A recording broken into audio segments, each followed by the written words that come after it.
الحمد لله رب العالمين والصلاة والسلام على رسوله الأمين وعلى آله وصحبه أجمعین اما بعد فاعوذ باللہ من الشیطان الرجیم بسم اللہ الرحمن الرحیم. عزیز اور پیاری ماؤں اور بہنوں السلام علیکم ورحمۃ اللہ وبرکاتہ. انشاءاللہ اب جس پارے کا خلاصہ میں آپ کے سامنے پیش کروں گی یہ 24ویں پارے کا خلاصہ انشاءاللہ آپ کے سامنے پیش کروں گی. 24واں پارہ وہ ہے جس کا آغاز اللہ تعالیٰ نے فمن اظلم کے الفاظ سے جو ہے اس کا آغاز کیا گیا ہے. یہ وہ پارہ ہے کہ جس میں اللہ تعالیٰ نے جس میں 3 صورتیں آئی ہیں. سورہ زمر ہے, سورہ مومن ہے اور سورہ حامیم سجدہ ہے. سورہ مومن پوری اس میں آئی ہے اور باقی کی جو دونوں صورتیں ہیں وہ آگے اور پیچھے اس میں آئی ہیں. کل ملا کر جو ہے اس میں 174 آیات موجود ہیں اور پوری طرح سے 19 رکوعات پر یہ پورا پارہ مشتمل ہے. اب آئیے ہم دیکھنے کی کوشش کرتے ہیں کہ اللہ تعالیٰ نے اس پارے میں میرے اور آپ کے لیے کیا کیا باتیں اس میں رکھی ہیں. سب سے پہلے ہم دیکھتے ہیں کہ اللہ تعالیٰ اپنا تعارف کرواتے ہیں, بتاتے ہیں کہ اللہ تعالیٰ کون ہے, اس کی کیا کیا کوالٹیز ہیں, کیا کیا اللہ تعالیٰ کے انعامات ہیں, اس کو اللہ تعالیٰ یہاں پر لسٹ کرتے ہیں. عزیز سامعین کرام, اسلام کا ایک بہت اہم حصہ جو ہے وہ ہے اللہ تعالیٰ پر ایمان لے کر آنا.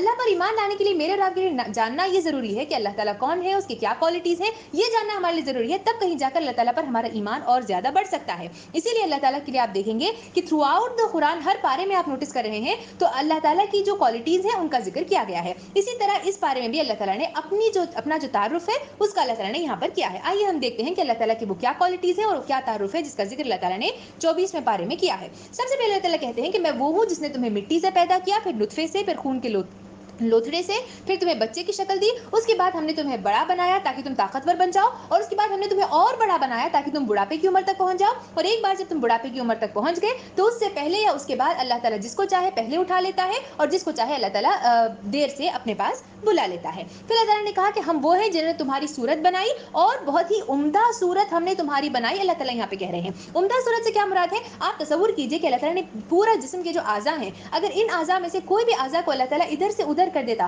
مثال کے طور پر آنکھیں اگر یہاں ہونے کی بجائے نیچے ہو جاتی تو ہماری کیا زندگی ہوتی ہے, آپ تصور کیجئے. تو اللہ تعالیٰ ٹھیک حساب سے جانتے ہیں کہ کیا چیز ہمارے لیے عمدہ ہے اور اسی حساب سے اللہ تعالیٰ نے ہمارے لیے ان چیزوں کا انتظام کیا ہے اور ہمارے لیے بہترین عمدہ صورت بنائی ہے.